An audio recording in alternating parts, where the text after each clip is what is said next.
Now Billy Blackbird and Tommy Thrush, they were the best of friends.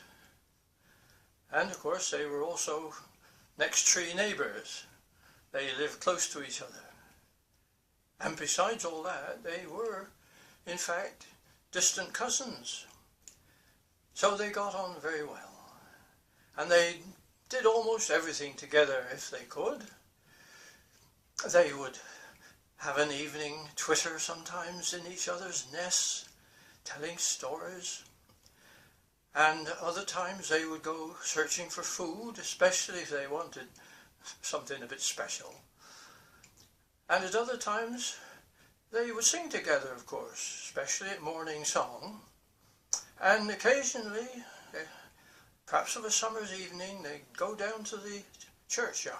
It was so quiet there, and they would sing together an even song in the yew tree. The only trouble was that Tommy Thrush, he got carried away when he sang. When he was singing, he would close his eyes, look up to the skies, chirp chirp, tweet tweet, chirp chirp, tweet tweet. And his mother noticed that when he was a little bird and said to Tommy, "You must be careful, Tommy. There are lots of dangers around in the forest.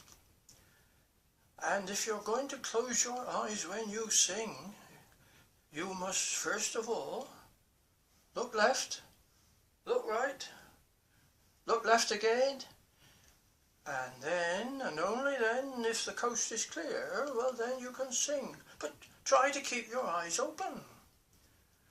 Well, Billy did try, but sometimes, of course, he did forget, and then it was very dangerous.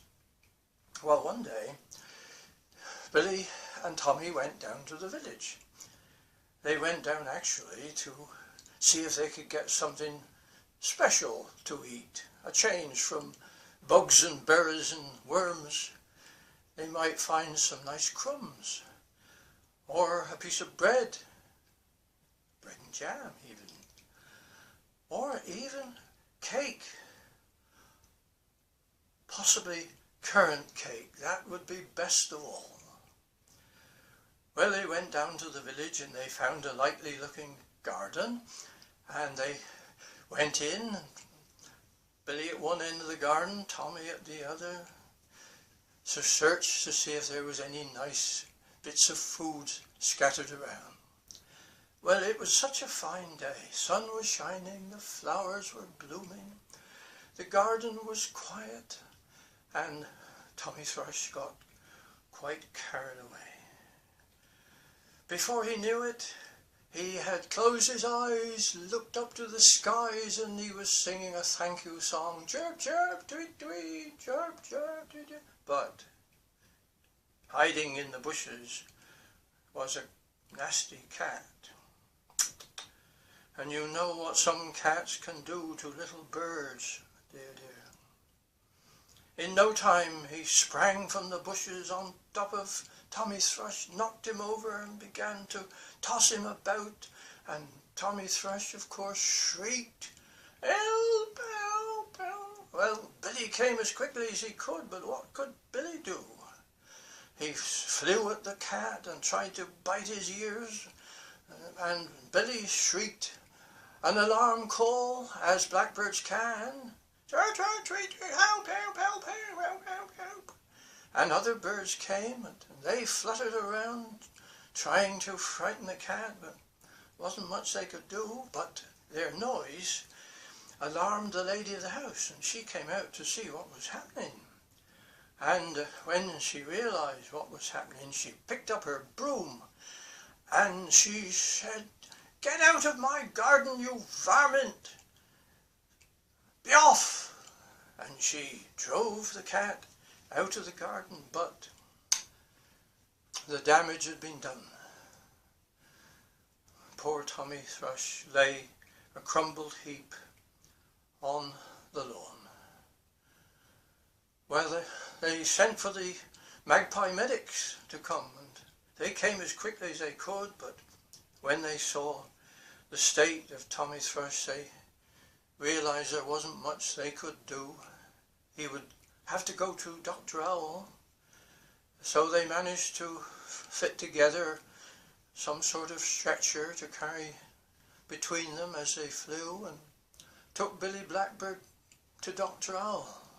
Well, Dr. Owl examined Billy, hooting all the time. Oh dear, oh dear, dear, dear. He tried his best with his ointments and his bandages, but finally he shook his head. He said, there's nothing more I can do. I've done my best. I'm afraid Tommy will have to go to the land of sunshine. There the Sunbeam Seraphs will look after him. They will make him better. They will give him new life. He'll be as good as new. Better than new, in fact. Well, where is this land of sunshine? Said Billy, now full of questions. Oh, said Dr. Owl, it's way up over the hills, beyond the Crystal River. And, well, it's even somewhere beyond the rainbow. I'll have to send for the Eagle ambulance. He'll take Tommy there. He knows where to go. So the Eagle ambulance was sent for, and soon arrived with a basket on its back, and Tommy was carefully placed inside. And when they were ready, the Eagle ambulance spread its great wings and flew off towards the distant hills, and left poor Billy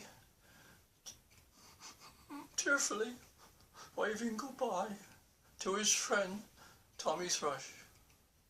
And after he'd gone, Billy had more questions. Well, Dr. Owl, tell me about this land of sunshine.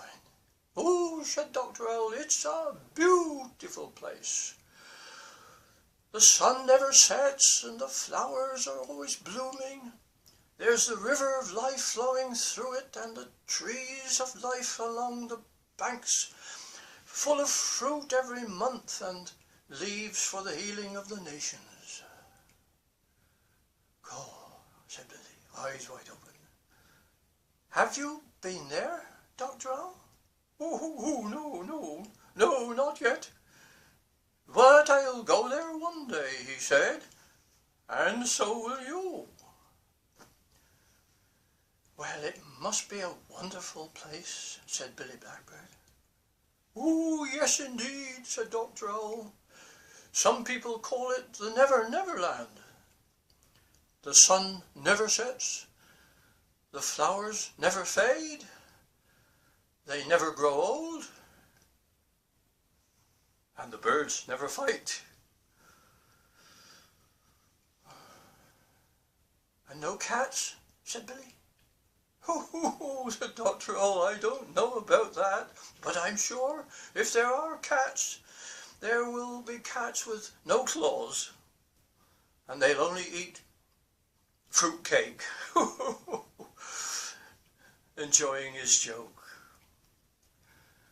Well, after a while, Billy was very thoughtful. He said,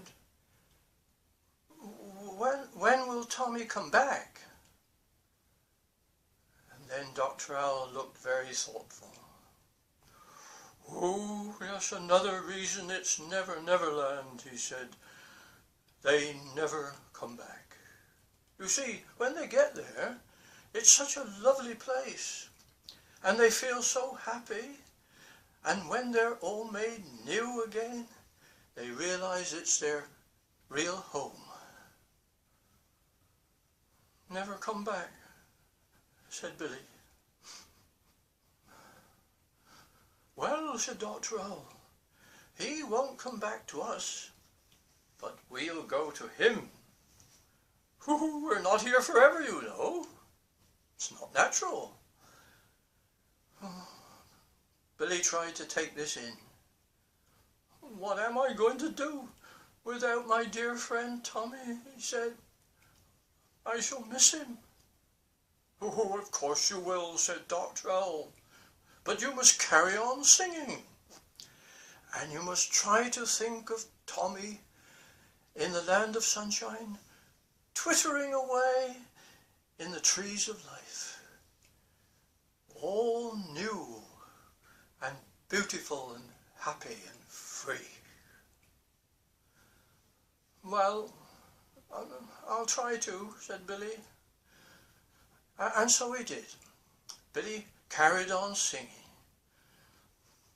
often with a little tear in his eye. Sometimes he even went down to the churchyard for an evensong in the yew tree where he and Tommy used to sing together. And sometimes he thought he heard in the distance Tommy's twitter carried on the evening breeze. And Billy didn't feel sad anymore.